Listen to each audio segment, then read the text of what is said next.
The old cemetery chapel was never meant to be found alive. It stood at the far edge of the grounds, beneath a slope of crooked pines, its stone ribs cracked, roof sagging, stained glass long since surrendered to the weather. Even before we forced the rusted doors open that night, it carried the stillness of a place forgotten by both the living and the dead. I remember the smell first, that sweet, heavy damp of rotted wood mixed with incense burned decades ago, trapped in walls that no longer remembered prayers. Our flashlights cut through the dark, beams trembling against walls where plaster peeled like skin, revealing older stone beneath.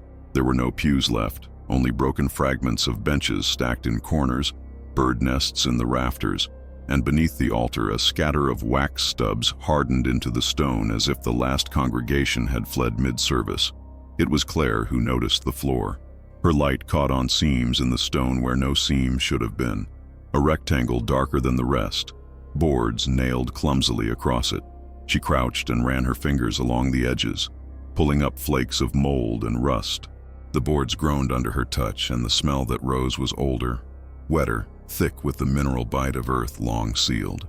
We exchanged a look, not of excitement but of recognition. Places like this do not hide clean secrets. I should have stopped her, told her to leave the past to the past, but the silence in that chapel begged to be broken, and so we pried the boards loose one by one until the full outline of the hatch was revealed. Beneath lay a staircase of stone worn smooth, each step sinking into blackness. The air that rose from it was wrong. Basements should breathe cold, but this air was warm, humid, almost like breath itself exhaled from below. It slid over our skin like damp hands, carrying with it a smell I could not place at first. Earth, yes, but not fresh earth. More like earth that had been packed around something for centuries, rich with the rot of wood and flesh. Claire's hand shook as she aimed her light downward, catching the first few steps before the beam was swallowed. She asked me if we should go down. I did not answer. My silence was its own consent. The descent was slower than I remember, each step an argument against sense. Our lights played across walls that pressed too close, built from stone older than the chapel itself. In places the mortar crumbled at our touch, revealing not brick but bedrock cut by hand into narrow angles. The deeper we went, the warmer it grew, until beads of sweat slid down my neck, and the sound of our own breathing filled the passage as though the air itself thickened with each exhale. When at last the stairs leveled into a corridor, the floor was damp beneath our boots and the ceiling dripped with condensation that tasted of iron when it struck our lips. The passage opened into a chamber. There were no icons, no relics, no crosses, only coffins, row upon row of them, stacked in alcoves carved from the rock, lids sealed, wood blackened by age but whole, unbroken. The sight froze me. In cemeteries above you expect bodies, bones, decay, but these coffins radiated absence, as if they had never carried flesh at all. Claire stepped forward and laid her palm against one lid. Her breath caught, and in the pale cone of her flashlight, I saw why. The coffin was intact, sealed tight with iron nails hammered flush, yet when she pressed harder the lid yielded just slightly, not with the softness of rotted wood, but with the hollowness of something empty. We pried one open, careful not to make noise, though I could not explain why. The nails came loose too easily, as though they had been placed for show. The lid fell back with a groan, and inside was nothing. No bones, no cloth, not even dust. Only smooth, polished wood lining, untouched by time. We opened another, then another, all the same. Every coffin was vacant, perfectly prepared yet never used, lined like offerings to nothing. Some bore scratches inside, shallow grooves carved into the wood from within. Claire whispered that they looked like fingernail marks. My stomach clenched. If there had ever been occupants, they had not rested willingly. The chamber stretched further than our lights could reach, more alcoves fading into dark. As we moved, the silence thickened. Not natural silence, but an active kind, pressing in, filling our ears until we strained to hear anything. I swear I caught the faintest sigh between the rows, a sound too deliberate to be the groan of stone. Claire shushed me, though I hadn't spoken. She had heard it too. We froze, listening, the silence bending under our attention. No footsteps, no breath, yet the sensation of being watched multiplied with each moment. At the far wall stood something different, a coffin larger than the rest, stone instead of wood, carved with symbols half eroded. Its lid was fused into the base, as if melted shut. Around it, the others seemed like satellites, positioned with precision. Claire lifted her light and traced the carvings. They were not letters we knew, not Latin, not Greek, but curves and lines arranged in spirals that drew the eye inward. The warmth of the air intensified near it, thick as breath against our skin. And in that moment, the wrongness of the place clicked into shape. This was no crypt of rest. It was no chapel cellar, no forgotten burial vault. It was containment, a prison. We turned back to the rows we had passed, to the coffins waiting in silence. Empty, yet not. They were not missing their occupants. They had never needed them. They were placeholders, shells meant to draw our eyes away from what truly mattered. Claire's lips formed words she didn't finish, but her fear was plain. If the coffins were empty, then what had been sealed here all along? And why did the silence feel like it was breathing? I should have run then. I should have dragged her back up those stairs before the air grew heavier, before the sighs deepened into whispers, before the sense of being counted, measured by the dark, became unbearable. But I did not. We had gone too far. The staircase was no longer behind us but above us, and the silence waited, eager for us to listen. The chapel had hidden this place for centuries, and now we had given it new ears. The first thing that unsettled me was not the emptiness itself, but the way it was arranged, as if absence had been curated. Coffins stacked with geometric precision, lids sealed so carefully they seemed ceremonial, yet every one we forced open was void. The wood inside was immaculate, polished smooth, untouched by rot or residue. It was impossible. No coffin that old could be so pristine, and yet they were, as if they had never served their true purpose. Claire whispered that maybe they were decoys, props for some forgotten rite, but her voice shook because we both knew there was more. Some lids bore scratches carved from the inside out, shallow grooves made by fingernails, long since dulled by time.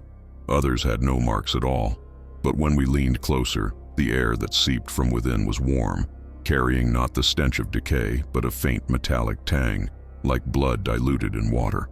The further we walked, the more the pattern revealed itself. Certain alcoves were left deliberately empty, as though the coffins had been removed in haste. Dust lay in perfect outlines where they had once rested, but the stone beneath was scorched, blackened as if exposed to fire from within. Claire tried to rationalize. Body snatchers, grave robbers, wartime desecrations. But what thief reseals a coffin with nails hammered so perfectly, ensuring no evidence of tampering remains? And who burns the stone beneath without charring the wood above? The contradictions mounted until words themselves felt inadequate. Then came the sounds. At first faint, like the settling of timber or the drip of water, but too measured, too rhythmic. When we stopped moving, the sounds grew clearer. Sighs, low and strained, seeping from the seams of the coffins. Not everyone, not even most.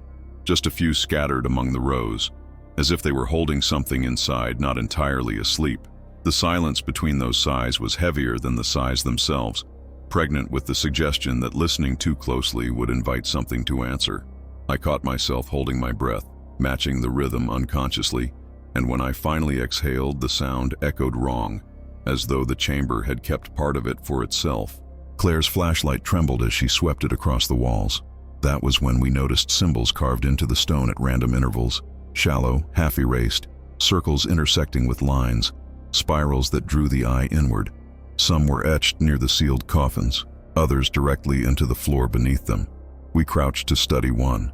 The grooves were filled not with dust, but with a dark residue that glistened faintly in our light, too fresh to have lasted decades. Claire recoiled, muttering that it wasn't paint. It hadn't dried properly. I did not test it, though every part of me knew it was blood. The weight of the place grew heavier, pressing on the lungs like altitude sickness. The air was warm enough to sweat through our clothes, yet the stone under our palms remained cold. Each contradiction unraveled our sense of order. Claire tried to speak, to reason, but her words faltered. They sounded muffled, as if the room was swallowing them whole before they reached me. It was then I realized the truth. The silence here was not natural absence. It was active, voracious, shaping itself around sound, devouring it before it could echo. We stood among the empty coffins, listening to that hungry silence. and the question formed between us without needing to be asked. If the coffins were empty, then what had once been inside, and where had it gone? Worse still, why did the chamber feel like it was waiting for us to lie down inside them, to fill what had been left vacant? The longer we lingered among those vacant coffins, the more I felt that the emptiness was intentional, curated like a display in a museum no visitor was ever meant to see. Each box sealed not to preserve remains, but to mask their absence. Claire was pale, her hand trembling as she traced the scratches inside one lid, her mouth moving without sound, lips repeating the same question she had already asked 3 times aloud. Why? It was only when I noticed the alcove at the far end, smaller than the others and half concealed behind a toppled stone slab, that something in me broke free of the paralysis. We pushed the slab aside, the grind of rock against rock shrieking in the silence, and behind it we found not another coffin, but a small wooden chest, swollen with damp, its hinges furred with rust, its lid bowed. I forced it open with the flat edge of Claire's flashlight, the wood splintering under the pressure, and inside lay stacks of paper fused together by mold. The smell was acrid, like wet leaves that had been buried and exhumed too many times. With careful fingers we peeled away the first few sheets, ink blurred but not erased, letters trembling across the page in a cramped hand. The date at the top read, March 1941. Claire read the first lines aloud, her voice hoarse, and as she spoke the air in the chamber shifted. Listening, the caretaker's journal spoke of the war years, of nights when the town above heard rumbling under the chapel, when parishioners whispered of graves that refused to stay filled. The caretaker wrote of orders from the diocese: keep the coffins sealed, keep them empty, for those who descend must not be allowed to return. His words painted a picture not of devotion, but of fear, as if the church itself knew the chapel was a facade erected over something it could not sanctify. He described sealing coffins with nails hammered flush, not to keep bodies in, but to disguise the fact that there were none. He confessed that sometimes, when he came down to check the alcoves, he heard breathing between the rows, and once, though he begged forgiveness for admitting it, he swore one coffin exhaled in his face when he leaned too close. The journal grew darker. In entries from later that same year, he described priests descending with men bound and gagged, not corpses but living bodies, carried down the stone steps at night. The caretaker claimed he was ordered to prepare coffins not for burial, but for containment, to lock the living inside and leave them as offerings. He scratched words in frantic strokes. They do not return, but the silence does, fuller each time.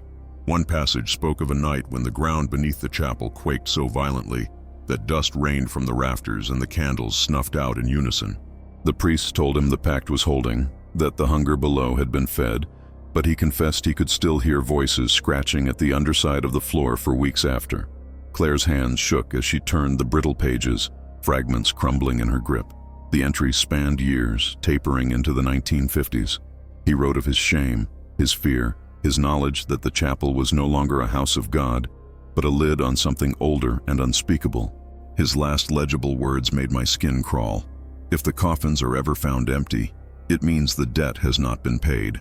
We stood there, the journal open between us, and for the first time since entering, I felt the weight of more than just air. The chamber seemed to pulse as if every carved alcove listened, recognizing its story retold. My flashlight flickered, its beam catching the symbols carved into the stone coffin at the center, and I realized they matched sketches drawn hastily in the margins of the caretaker's notes. Spirals, intersecting lines, marks of a ritual designed not to bless, but to bind. Claire's voice faltered as she whispered the final passage. Do not speak where it listens, for words are the only door it needs. In the silence that followed, I became aware of something new. Not sighs, not breath, but the faint rasp of paper where no paper moved, like the journal itself was being read aloud by invisible hands. Claire dropped the bundle, scattering fragments across the damp floor, and the sound multiplied, growing into whispers echoing from every alcove, each one repeating half-phrases, broken syllables from the pages we had just seen. The coffins remained closed, their lids nailed shut, but it felt as if every one of them had opened just enough to speak. We scrambled to gather the pages, shoving them back into the chest, but the whispers did not stop. They rose and fell like tidewater, overlapping until no single word could be distinguished. a chorus of paper-thin voices weaving around us. Claire clutched my arm, her nails biting through fabric, her breath sharp against my ear. "It remembers," she said, and in that moment I believed her. The coffins had never needed bodies to hold the past. They had the words. They had always had the words. I pressed the lid of the chest shut, but it was too late. The silence had already changed, less empty now, less hungry, because it had been fed. And what it had eaten was us, our voices carrying the caretaker's story into air, where it could listen. We were no longer intruders stumbling in the dark. We had joined the ritual. The moment we closed the chest, the chamber seemed to inhale. It was not air that moved, but something denser, as if the weight of centuries settled more tightly around our lungs. The scattered fragments of the caretaker's journal quivered where they lay on the damp stone floor, the pages too ruined to hold shape. Yet still they rustled with a cadence that did not belong to drafts or footsteps. Claire and I froze, heads tilted, ears straining in disbelief. What we were hearing was not the shuffle of paper. It was the sound of syllables being mouthed. The words did not belong to either of us. They rose from the pages themselves, echoing lines Claire had just read aloud, but fractured, looped, layered with something deeper. We stood surrounded by coffins, and as our silence stretched, the rustling multiplied. It no longer came from the journal, but from the alcoves themselves.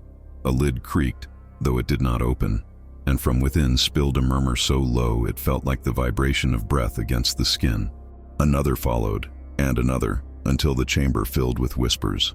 Not loud, not clear, but present, undeniably present. My ears strained to catch words, but they slipped just beyond recognition, like a language almost remembered. Claire whispered my name, her voice thin, and the whispers surged in reply. Dozens of voices whispered her name back, some breaking it apart syllable by syllable, others drawing it out like a chant. I told her not to speak again, but she shook her head violently, insisting that they were already listening, that silence would only feed them more. And as we argued in hushed tones, I noticed a pattern. When we spoke, the whispers receded, thinning like mist under sunlight. When we fell quiet, they thickened, swelling into a cacophony that rattled the lids of the coffins. It dawned on me then. The chamber was not merely occupied, it was reactive. Silence here was not absence, but offering. The longer we withheld sound, the more it feasted on the void. Claire's flashlight beam drifted across the walls again, catching the carved spirals beneath the central stone coffin. This time the grooves seemed alive, the condensation pooling into their channels as though drawn by design. The lines glistened wetly, and I could swear they pulsed, expanding and contracting in rhythm with the rising whispers. She knelt to study them, her lips moving without sound. My panic flared. I hissed at her not to trace the lines, not to follow them, but it was too late. Her fingers had already brushed one groove. At her touch, the whispers sharpened, aligning into something almost coherent. I heard phrases emerge, broken but undeniable. We were sealed. We were fed. Do not stop. The words repeated in variations, some pleading, some threatening, all overlapping. Claire jerked her hand back as though burned, her palm slick with the same dark residue we had seen filling the grooves before. It clung to her skin, not liquid, not solid, but something in between, and as she wiped it against her jeans, it smeared without lessening. Her eyes brimmed with terror, but she did not scream. Screaming would have meant silence afterward, and the silence was worse. We began to speak deliberately then, anything to keep the noise alive. Snatches of stories, our names repeated over and over, half-forgotten childhood songs, anything to deny the chamber what it wanted. But the effort wore us down quickly, each word draining more breath, each phrase swallowed so swiftly it felt useless. The whispers grew bold again, speaking in rhythm to our voices, mocking us by repeating phrases seconds after we said them, distorted as though from a distant recording. When I told Claire to keep moving, the coffins chorused the same command in voices not mine, warped, guttural, feminine, childlike, dozens of me that had never been. At last we stopped, breathless, voices hoarse, and in that instant of exhausted quiet, the chamber erupted. Every coffin vibrated, wood groaning, stone trembling. The whispers swelled into shouts, not loud in volume but in number, a storm of speech colliding into one dense wall of sound. It felt like pressure, a physical force pressing against our eardrums until I thought they would rupture. Claire clutched my sleeve and shouted without realizing, and as her voice cut through, the storm dulled to a murmur once again. The chamber had been fed, and now it rested. We stumbled back toward the staircase, desperate for the cold air above, but when we turned the corner, the steps were gone. Where stone should have risen, there was only wall, slick with condensation. The realization clawed at me. The staircase had not vanished. It had been silenced. As long as we stayed here, every path would fold back into this chamber, every silence drawing us deeper. Claire's face was pale in the flashlight's weak beam, her jaw tight with a fear she refused to voice. The whispers had settled again, murmuring low, patient, as if waiting for us to pause too long. She leaned close, her lips brushing my ear. "They don't want us quiet," she said, trembling. "They want us empty." And as the words left her mouth, the coffin nearest to us shifted with a thud, its lid bowing outward as if something inside had just inhaled. The whispers would not let us think in straight lines. They pressed against every thought, crowding our heads with fragments that did not belong to us, syllables looping, muttered prayers in languages we did not know. Claire kept her light fixed on the stone coffin at the center, the one marked with spirals and intersecting lines, and I could see the idea forming in her eyes even before she spoke it. These were not decorations. They were instructions, the remnants of rituals older than the chapel itself. When she crouched to examine the carvings more closely, her hand trembling inches above their grooves, I forced myself to kneel beside her, though every instinct screamed to run. The caretaker's journal had mentioned symbols scratched in haste, repeated again and again as if the act of drawing them was itself a prayer. What we saw here was deliberate, carved deep into stone to endure centuries. Spirals that drew inward to a point, intersecting lines forming lattices, circles enclosing voids. At first glance, they looked like geometry, but the longer we stared, the more they resembled mouths, opening endlessly, consuming the eye as it followed their curves. Between the grooves clung residue the color of old blood, dark and glistening as though it never dried. I dared to touch it with the tip of my finger and recoiled instantly. The texture was not of stone or dried fluid, but something slick, something still alive. Claire found smaller markings beneath the larger spirals, Latin words half erased by time, phrases that made little sense strung together. Sacramentum silenti, os tenebrarum, memoriam ligare. She whispered translations under her breath, her years studying theology bleeding through her panic. Sacrament of silence, mouth of darkness, bind the memory. The words turned my stomach. These were not blessings for the dead. They were commands, shackles designed to bind something larger than any one body. We moved along the wall, tracing the alcoves with our lights, and discovered that nearly every coffin was flanked by its own carving. Some were faint, worn down to nothing, others carved over with crude crosses or scratched-out names. But in the deeper alcoves, the symbols remained whole, protected from erosion, untouched by the centuries. Claire's beam caught a cluster of them arranged in concentric rings around a hollow pedestal. There had once been a coffin there, the dust outline still visible, but it had been removed. In its place lay scraps of parchment fused to the stone. I peeled one free and found lines of Latin written in a tight hand, barely legible. Non claudere, non aperire, sed recordari. Do not close, do not open, only remember. The phrase lodged in my mind, echoing until it felt like the whispers themselves repeated it from within the coffins. It was then I understood the cruel logic of this place. The chapel above had never been a sanctuary. It was a mask, a lid for something older. The coffins were not built to hold bodies. They were decoys, husks to draw the eye away from the true purpose. What was contained here was not the dead, but the memory of the dead, distilled and stored like grain in silos. Silence was not simply the absence of sound, but the medium that carried those memories, fed by the offerings sealed away in ritual. Claire knelt suddenly, clutching a fragment of stone she had pried loose. On its underside was etched a date, Anno Domini 1632. The chapel had not even existed then. Whatever these rituals were, they predated the church, perhaps even the town. The priests who came later had only inherited them, woven them into a Christian skin to make their horror palatable. She muttered that entire generations had known, had participated, had consigned the living to coffins as offerings. I saw in her eyes the realization that the caretaker's journal was not an isolated account, but a continuation of centuries of silence-binding rites. The whispers thickened as if in response to her thoughts, echoing words she had not spoken aloud, phrases about binding, about debt, about the pact, never ending. I felt my pulse quicken as I realized the chamber was not just listening, but responding, layering its murmurs with the content of our minds.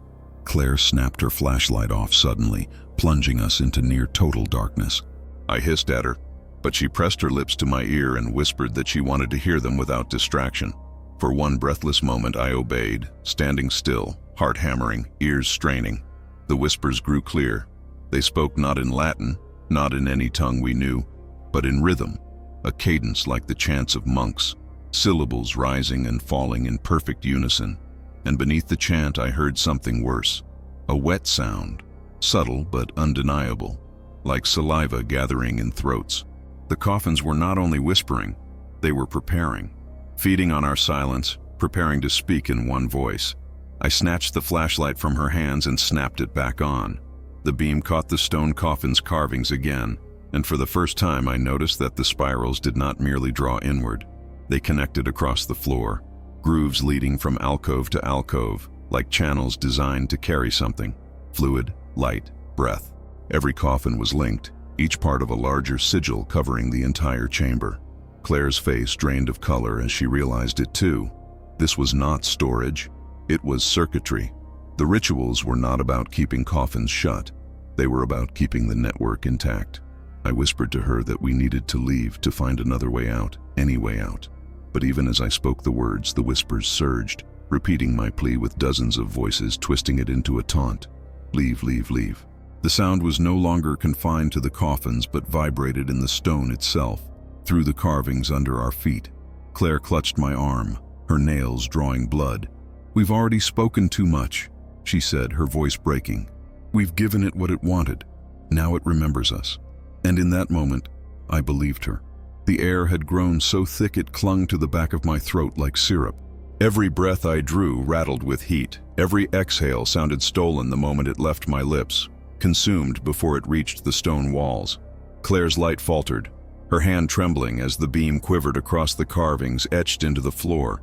And that was when we realized the grooves were no longer static.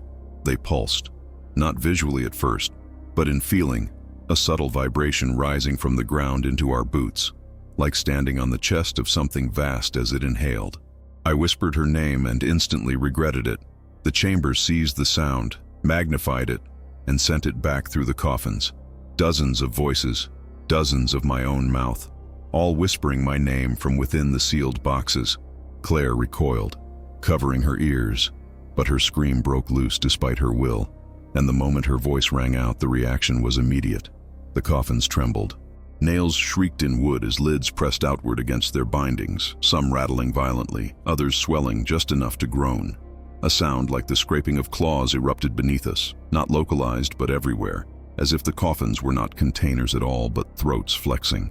The whispers that had teased us since our arrival became a single sound, long and low, the exhale of something awakening.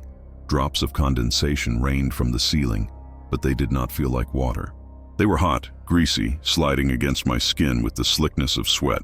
I brushed them away, gagging as the smell hit.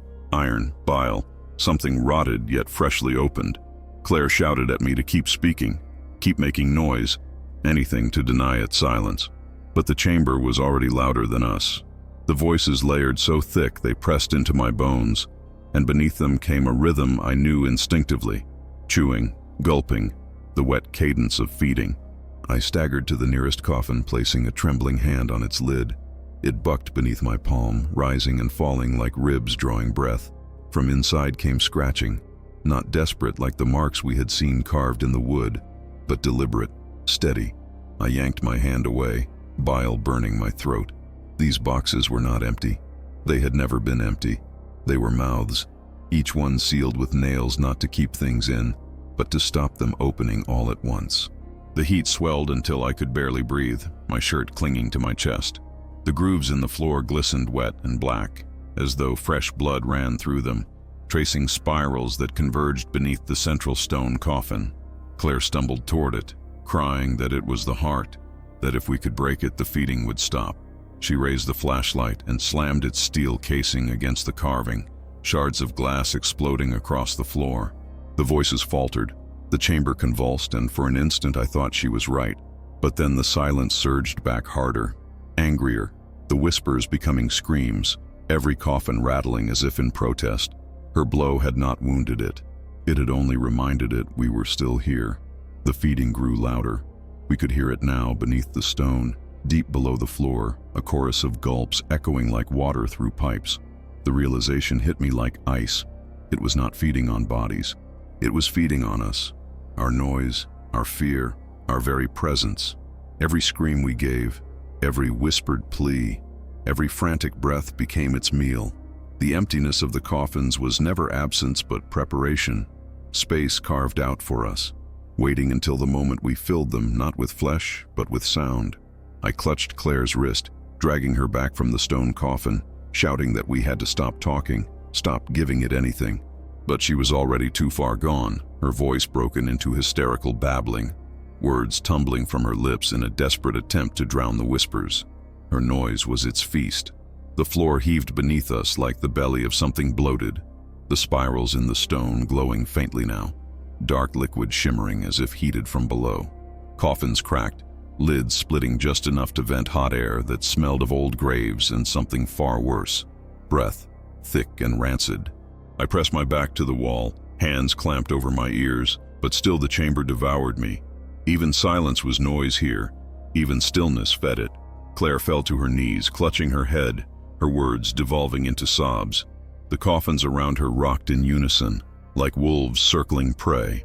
And then, from somewhere deep within the dark, one voice rose above the rest.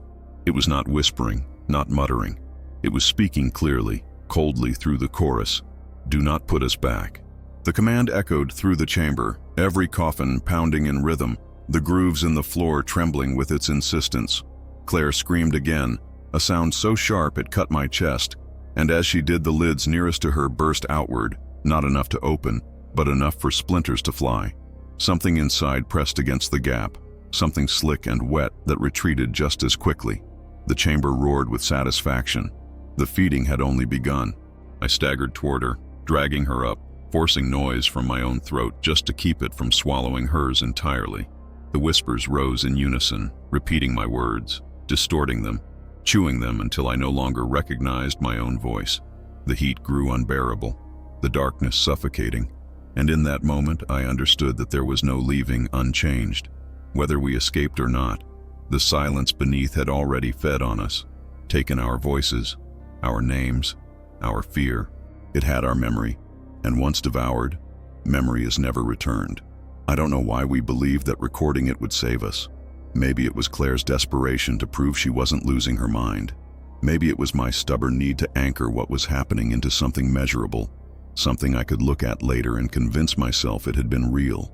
But in that chamber, with the feeding all around us, our logic twisted into something reckless. We set the small camera and the battered voice recorder on the damp floor between the nearest alcoves, the little red lights blinking against the wet stone like wounded eyes. Claire whispered into the lens, her voice cracked but steady. "This place is alive." The chamber drank her words, repeated them in a dozen registers from the coffins, and then silence pressed back in, thicker than before. We retreated to the far end, backs against the cold wall, and forced ourselves to stay quiet, though the effort was unbearable. The more we withheld, the louder the chamber seemed to grow, as if silence itself was an accelerant. At first, it was only whispers, then measured knocks from inside the coffins, then the slow scrape of nails along wood. I clenched my jaw to keep from whimpering, every muscle trembling with the effort of resisting. The devices captured it all, their tiny lights blinking in rhythm to unseen breaths. Hours passed, maybe 2, maybe 10. Time distorted until it was no longer a line but a spiral, dragging us deeper with every turn. When at last Claire decided we had enough, she lunged forward, snatched the recorder and camera, and clutched them like relics. We didn't dare review them down there, not while the whispers were still crowding the edges of our hearing. It was only when we forced ourselves back through a narrow corridor, stumbling until the air shifted cooler, that we dared to stop. I don't remember finding stairs, only the sensation of stone beneath my hands, of climbing blindly upward until damp turned to dust. At some point, impossibly, the chapel's rotten boards were above us again, the stale air of the surface filling our lungs. We fled outside into the night, the cemetery lit by the wan glow of a half-moon, our bodies shaking as if we had survived drowning. Back at the small cottage where we had left our bags, Claire fumbled with the recorder first. She pressed play, and what spilled into the room was not what we had heard down there. It began with silence, then whispers layered so faintly they seemed to come from underwater. But as the minutes passed, the voices multiplied, rising in clarity. There were chants in Latin, fragments of the caretaker's words, and then, worst of all, our own voices.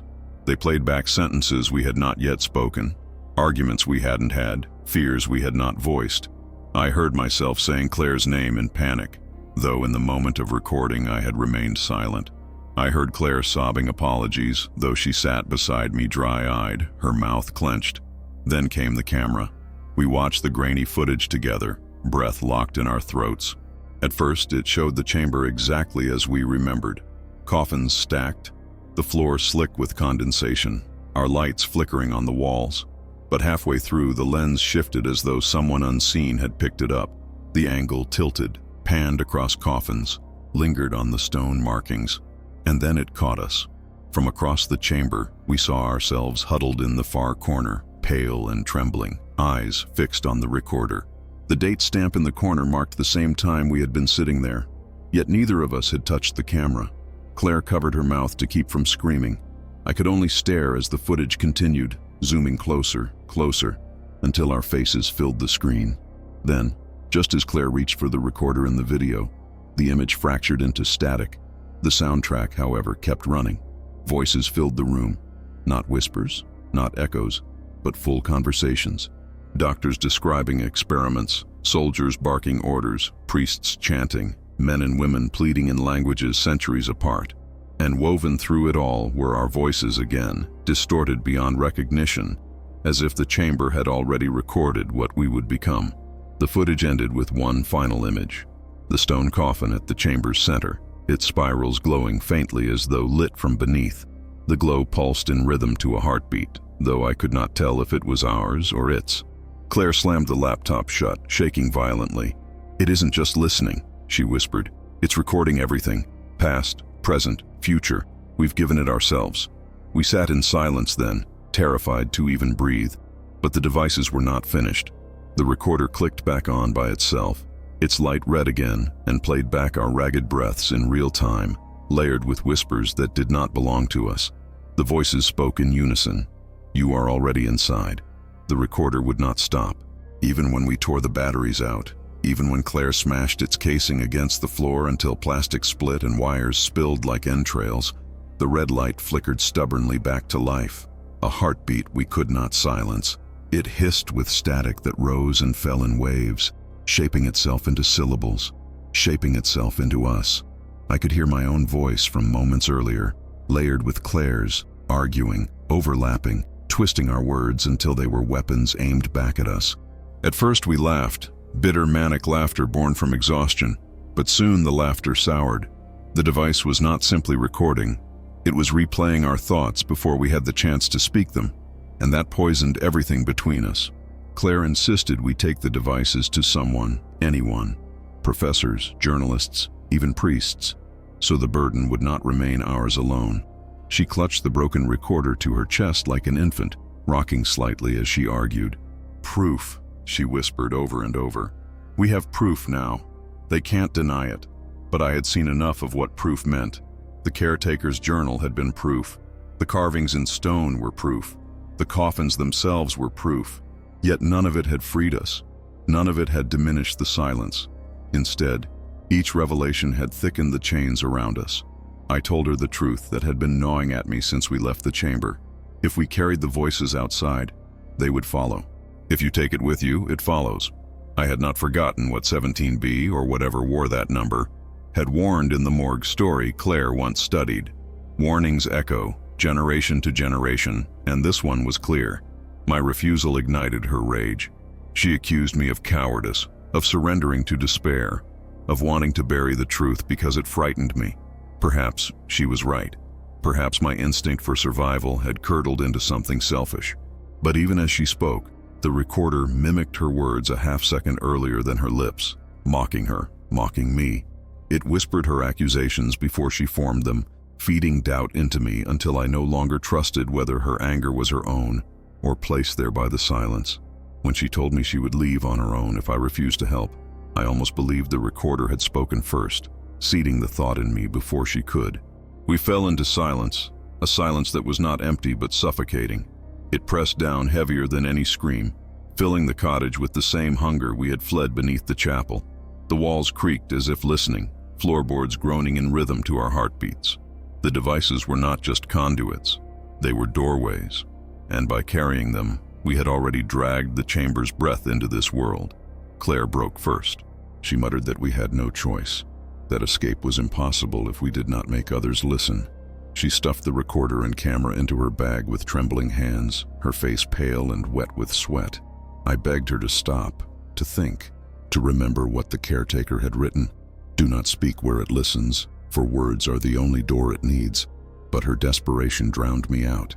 She pushed past me toward the door, muttering prayers and curses in equal measure, the bag slung across her shoulder like a lifeline. In that moment, something broke in me too. Fear twisted into anger, anger into betrayal. If she carried those voices beyond this room into the town, into the world, then every innocent ear would become another mouth feeding the silence. I seized her arm. The struggle was clumsy, frantic, more fear than violence. We shouted, each word instantly parroted back by the recorder in warped tones.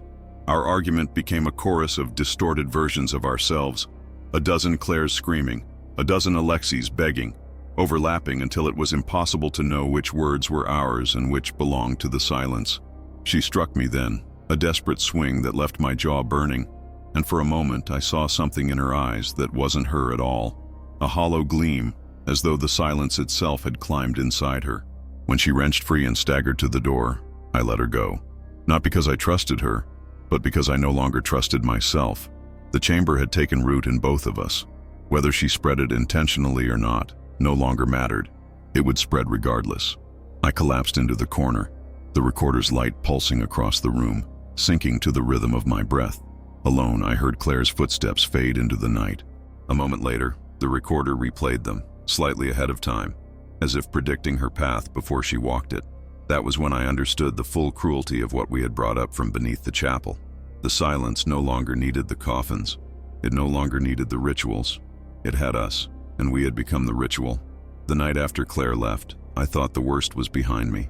I told myself she would make it into town, that she would find someone to listen, that maybe her stubbornness would serve as salvation for us both. But when the house grew still, when only the recorder's weak red light glowed in the corner, I realized that the silence had followed her, and it had stayed with me. The floorboards ticked in time to breaths I didn't take. Shadows along the wall bent inward when I wasn't moving. And then the sound came. Not from the recorder this time, but from below. A deep, dragging groan that shook the beams of the cottage as if something ancient was shifting far beneath the foundation. I stumbled outside into the cold night. The cemetery loomed at the hill's edge. The chapel crouched against the skyline like a beast waiting to pounce. I knew without deciding that I had to go back. Claire had taken the bag, but the heart of it all was still buried under that stone floor. My flashlight beam cut through the mist, tracing the ruined chapel doors and the broken altar, and there, at the far end, the hatch gaped wide. The boards we had pried loose now lay shattered around it, as though pushed from below. The staircase waited, exhaling the same warm, wet air that had haunted my sleep since the first night. I descended, each step vibrating under my boots. The air was thicker now, foul with the stench of rust and decay, but beneath it pulsed the rhythm of something alive. When I reached the chamber, the sight froze me. The coffins were no longer still. Lids heaved up and down in unison, wood groaning, nails splitting as though they were lungs expanding. The spirals carved into the floor glistened, fresh fluid seeping through them, glowing faintly in the dark. At the center, the stone coffin bulged as though it too were breathing. And worst of all, the voices no longer whispered. They sang. It wasn't a melody but a roar of layered tones. Thousands of mouths speaking at once in languages that spanned centuries. Latin tangled with German, prayers overlapped with screams, and threaded through it all was Claire's voice, calling my name. My flashlight flickered across the alcoves, and I saw hands pressed against the lids from the inside, skinless, translucent, stretching wood outward until splinters sprayed like shrapnel. One coffin burst open, and nothing fell out. Only air, rushing so hot it seared my face, carrying the stink of open graves. Another coffin followed, then another. They did not reveal bodies, they revealed doors. Behind each lid was no wood, no lining, but black openings deeper than the stone itself, voids that sucked at the light, hungrily swallowing every beam.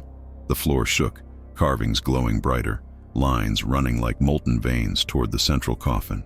With a crack like thunder, its lid split, stone grinding against stone. A gap opened, and from within poured not shadow, not smoke, but silence so absolute it deafened me. My scream died before it left my throat, sucked inward as though the void had swallowed breath itself. The song of voices fell into abrupt stillness, and in that pause I heard the truth. The coffins had never been prisons. They were gateways, holding points in a lattice designed to anchor something vast beneath. And now the anchors were breaking. The chamber convulsed. Coffins ripped free of their alcoves, crashing to the floor, spilling open into nothingness. From each opening came wind that wasn't wind, a sucking force pulling at me, dragging me closer. My flashlight fell, tumbling into one of the black voids, its beam vanishing without reflection. Claire's voice rose again, louder now, no longer layered with fear but with command. Do not let them all open at once. I staggered toward the stairs, but they were gone, folded back into blank stone. The chamber sealed itself. Coffins opened in waves, each one vomiting silence, the blackness spilling outward like floodwater. I pressed myself against the wall, my fingernails clawing stone, and watched as the central coffin gaped wider. Inside it I saw not darkness but a horizon, endless and pale, where countless coffins floated in an ocean of silence. Figures stirred within them, lids rattling, mouths opening in soundless screams. The chamber had never been a burial vault. It was a seed, a fragment of a greater hive waiting to flower. I thought of Claire then, her bag of proof, her desperate need to be heard, and terror cut through me sharper than any blade. If she made it beyond the town, beyond the chapel, if she pressed play before anyone willing to listen, then every ear would become another mouth. The silence would spread unchecked. The chamber was not content with us. It was opening below, opening everywhere, and I had already been chosen to witness its birth. The walls split with a groan, coffins tumbling outward, the air filling with hot wind that pressed me flat against the stone. The last thing I saw before I closed my eyes was the red glow of the recorder's light, impossibly here at my feet, blinking in rhythm with the opening void. It pulsed once, twice, then flickered steady, and from its cracked speaker, the silence itself spoke. You are ours now. Do not resist. Do not return. I don't remember how I left the chamber. Memory fractures when silence is too thick, and what lingers now are only flashes, torn scraps of sensation. The stone coffin yawning wide like a wound, the spirals glowing brighter until they burned into my eyelids. The feeling of my lungs collapsing because every breath I tried to take was stolen before it filled me. I remember clawing at the walls, nails splitting against stone, and then, impossible though it was, I was outside. Cold night air slammed into me like baptism, filling my chest with a violence that hurt worse than suffocation. The chapel's ruins loomed behind me, the hatch still ajar, but no sound seeped out. The silence had learned to hide. I stumbled through the cemetery, my legs quaking, lanterns of frost clinging to crooked gravestones. Dawn was bleeding into the sky when I reached the edge of the hill, and below me the town still slept, unaware that something had shifted under their foundations. My first thought was to run, to find Claire, to tell her to destroy the bag before it was too late. But as I reached the cottage, breath ragged in my chest, I saw the door hanging open. Her bag lay on the floor, the recorder half spilled from its mouth. She was gone. I collapsed inside, shaking as I pressed the recorder's broken casing back into the bag, desperate to end what had begun. But the light flickered on again, steady and calm, And what it played was not the chamber, not the coffins, not the chants. It was my own voice, speaking in monotone, words I had never said. I survived. I brought it with me. The sound made bile rise in my throat. I hurled the device against the wall, but even as plastic shattered, the voice continued, now layered with Claire's. We are already inside, already awake. I do not know where she went. Perhaps the silence took her. Perhaps she carried it willingly. The town was restless that day. I could feel it in the streets. Neighbors staring longer than they should. Dogs whining without reason. Church bells ringing with a note that sounded flat, as though swallowed mid-strike. Nothing had changed, and yet everything had. The silence threaded itself between each sound, shaping the spaces we never thought to notice. I tried to sleep, but dreams rotted into memories that weren't mine. I saw the caretaker scratching his journal by candlelight, heard the priests hammering nails into empty coffins, felt the weight of bodies lowered screaming into boxes meant not for burial, but for binding. I woke gasping, the taste of soil in my mouth, convinced I had been laid in one of those coffins, my voice leaking out to feed the silence. The recorder blinked from the floorboards again, whole as if it had never broken, its red light beating like a second pulse in my chest. I have left the town now. I tell myself distance will matter, that miles will muffle the hunger, but already I hear it in every pause. In train stations, in empty hallways, in the half-second before a phone call connects. Silence is no longer absence to me, it is presence, louder than thunder. And when I turn on the recorder, because I cannot resist, it plays voices calling my name from places I have never been, times that have not yet happened. I know it is not the coffins replaying anymore. It is me, my words, my breath, my future. Perhaps Claire was right to take the bag. Perhaps she wanted to share the proof so the burden would not rest on her alone. But what I carry is not proof. It is infection. Every word I speak is another offering, every pause another feast. I can no longer decide whether the silence is outside me or if I have become its vessel. All I know is that I survived, and survival was the mistake. Now, when night falls and the world grows still, I hear them all. The caretaker, the priests, the prisoners, Claire. They whisper in unison, "You should have stayed below." And when I close my eyes, I see the horizon inside the stone coffin. Endless rows of boxes waiting to open, each one hungrier than the last. I know someday I will return there, not by choice, but because silence always calls its debts back. Until then, I sit in my small room, staring at the recorder's red light, and I try not to breathe too loudly. Because now I understand. The silence never stayed in the chapel. It came with me, and it is listening still.